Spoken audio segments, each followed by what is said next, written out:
All right. Okay. Let me quickly take some comments on YouTube. We have Aladejo Biadinka, who says if PDP as a party treats Governor Wike uh, with kids' gloves, they will be amazed with the outcome of at the end of the day. I urge them to do the needful before it gets out of hands. Koyejo Sunday says, is it truly the turn of South in PDP? If it's their turn, should it be South South again? Southern rule for a route for 14 years and PDP now. What exactly is Wike's problem? That's his point. Fabian Akaise says this is why Tinubu is a political titan and strategist. This will never happen under his tutelage. I will not be surprised if Wike's um, if Wike's current allies abandon him for Atiku's campaign. Well, someone is complaining. Nnamani Lota, the network is bad. Maybe, well, I think some people are having issues there from the end to also get some of them BKO's views. BKO, before we move to the last issue, what's a final submission on the Wike and the PDP crisis? How they should resolve things so that they can have a good show or a showing in 2023. Honestly, it's a tricky situation. The way I see Governor Wiki, he has made up his mind. And if he doesn't have his way, I don't think he will support his party. And it looks like somebody who is ready for the worst. Remember, um,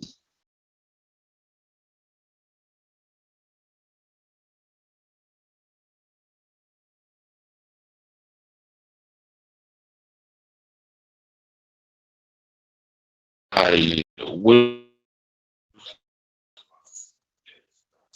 that and was waiting to be suspended.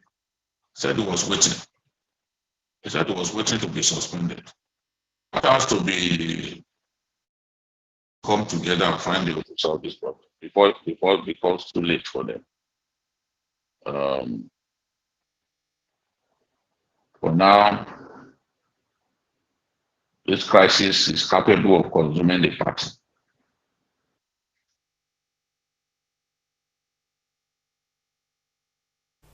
Yeah.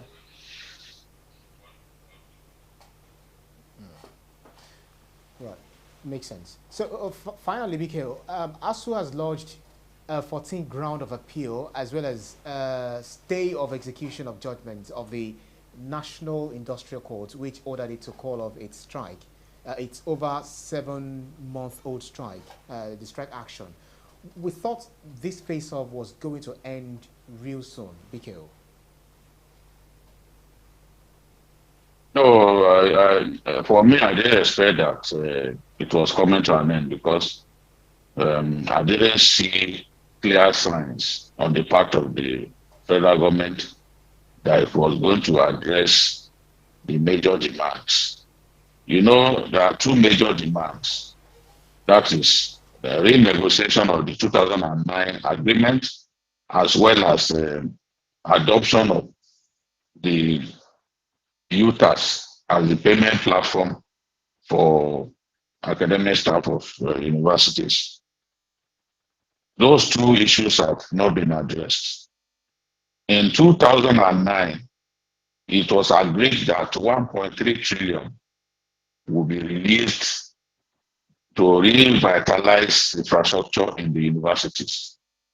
As we speak, only 250 billion of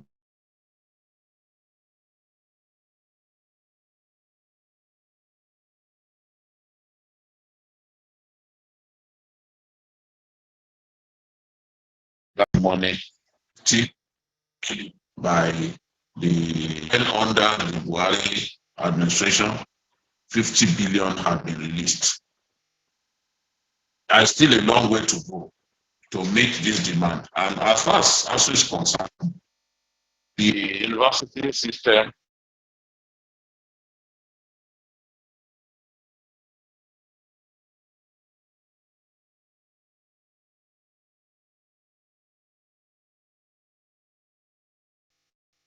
is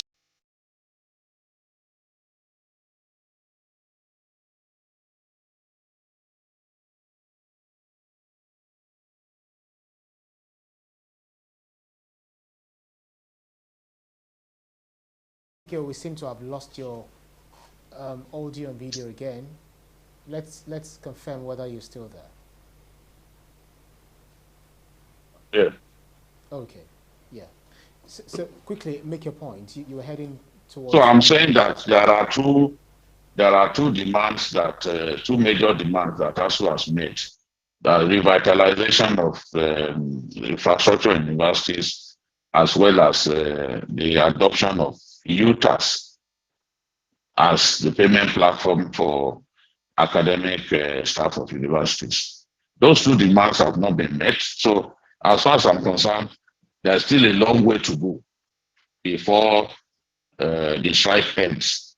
Now, ASUU's lawyer's argument is that the the industrial court should not have entertained that matter, that the matter of that nature should have first originated from the industrial administration court. But I didn't originate from the industrial arbitration court, which means that the matter itself was filed in a defective manner. So they are asking for a stay of execution of that order. As far as they are concerned, that order was given in violation of the rights, the fundamental rights of the academic staff of university. So they want the stay of execution so that their matter can be looked at. So another point that the academic staff are concerned about is the fact that the issues that they brought up that led to the strike had not been addressed. Yet the courts ordered them to go back to work.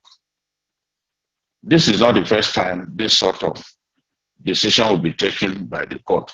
But as we've seen with even the NMA the other day, I do not see ASUU obeying this court order. NLC has a history of even disobeying the order of this court, industrial court. So I don't see them obeying this court order and rushing to go and file an appeal and asking for stay of execution shows clearly that no intention to return to the classrooms immediately. What they want to see is for government to address their concerns. They see no reason why a counselor should be earning a higher salary than a professor. So, ab initio, I do not think that resorting to court action was the best decision. Government shouldn't have gone to court. They should have found a way to solve those problems. You set up committees, Musalin Jibrin Committee and the Neme Bridge Committee, but you did not like their submissions, and so you refuse to implement the findings of those committees. How can a government set up committees by itself only to refuse to implement the decisions reached by the committees that it set up by itself? So this is why we have this problem, and I pity the children who are still at home, and in the interest of those children, government must find a way to end this strike. It has to find a way to end this strike. And I agree with those who said if government wants the strike to end today, that it can end. Yeah. I am not by any means urging government to go and take a loan to pay for the infrastructure fund. But there are other demands that government can look at. I will not necessarily cost an arm and a leg. Yeah. So the federal government may withdraw ASUU's license because of the alleged infractions of non-submission of its audited financial returns for over 5 years. So let's get your quick reaction to this, BKO. They have submitted their audited accounts. They submitted it. There was an attempt to not accept, to not receive the audited report, but their lawyer told them to send it through the post office, and it's been delivered through the intervention of the NLC president. That report, the audited report, audited accounts has finally been released. So I do not see ASUU being proscribed on account of that. And if try to proscribe ASUU on account of that, I'm sure the Nigerian courts will come in and render such an attempt a nullity. I don't see the audited accounts have been received at the appropriate quarter, so I don't see that happening at all. There's no chance of that happening. Yeah, BKO, because some people actually complained here, we had a network issue. What you were discussing, or you were analyzing your interview with Governor Nyesom Wike yesterday in River State. We just want you to revisit what you said, as a way of summarizing your point and the way forward for the PDP. A lot of us lost, the cogent points that you actually raised or you made during your analysis. Could you help us do that very quickly, BKO? Okay. The Governor Wike that I saw was angry about the fact that the zoning principle, as enshrined in the constitution of the PDP, was brushed aside so that Atiku can contest for the presidency.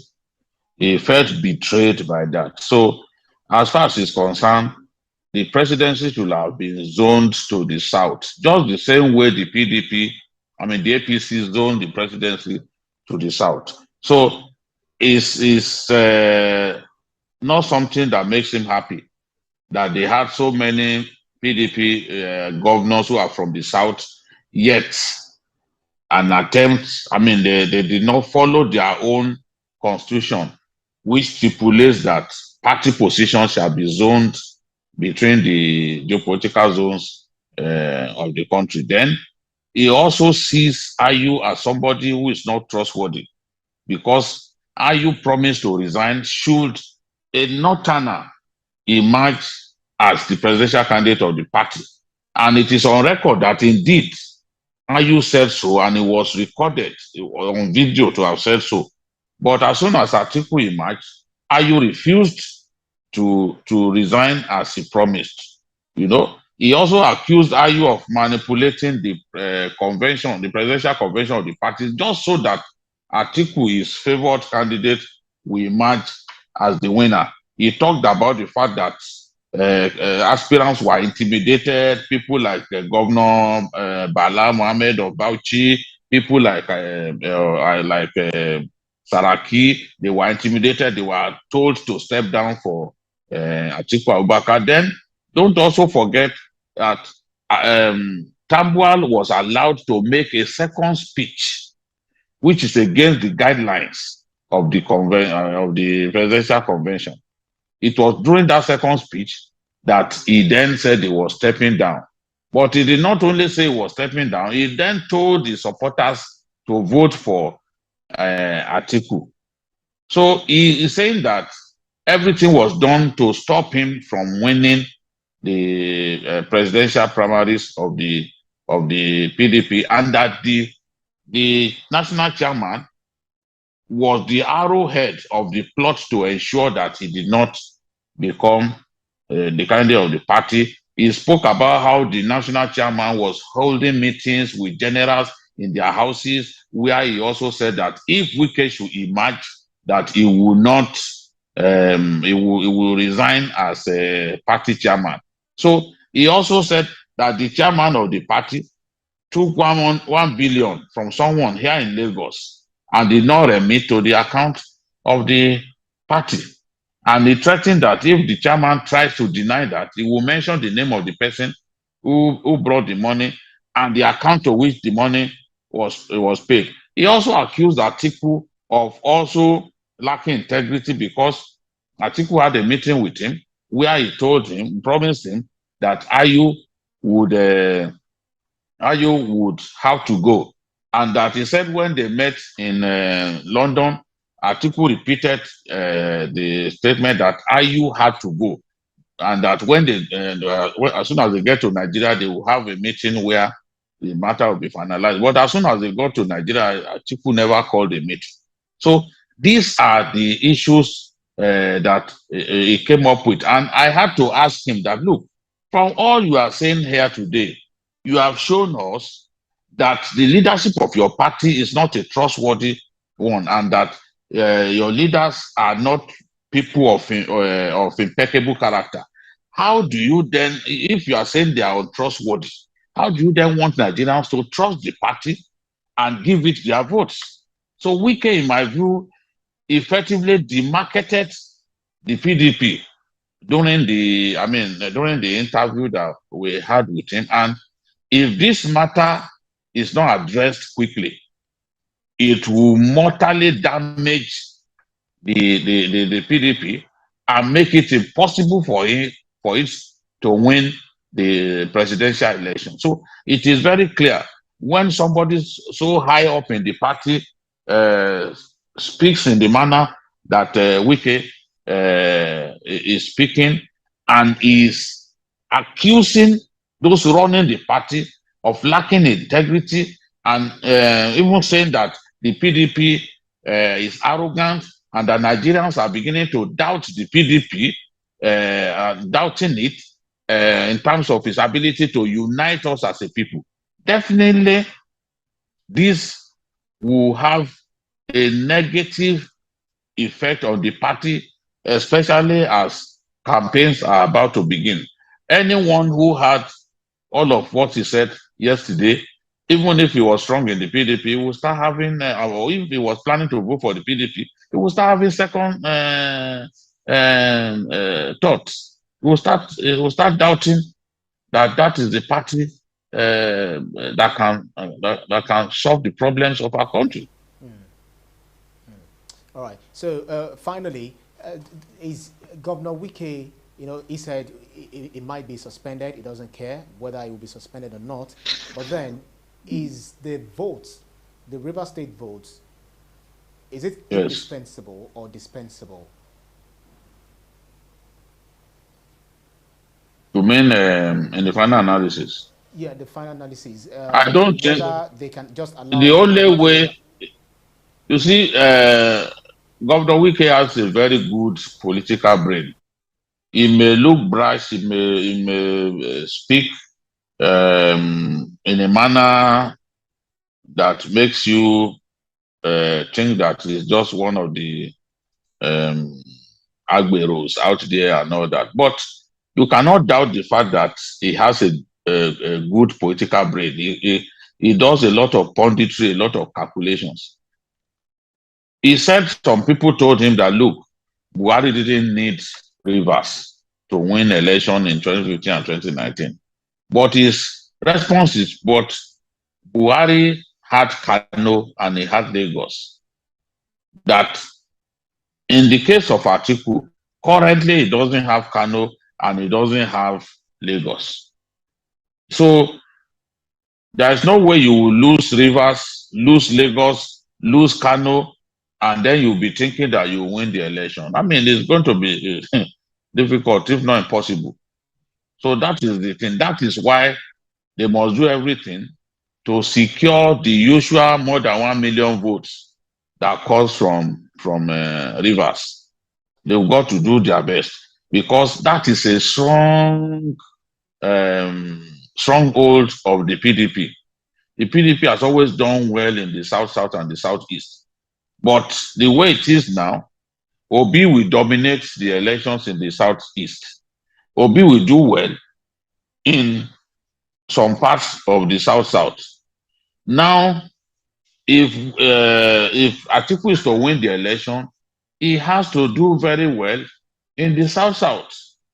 And there is no state in the south-south as critical to his victory as River State. So if he does not find a way to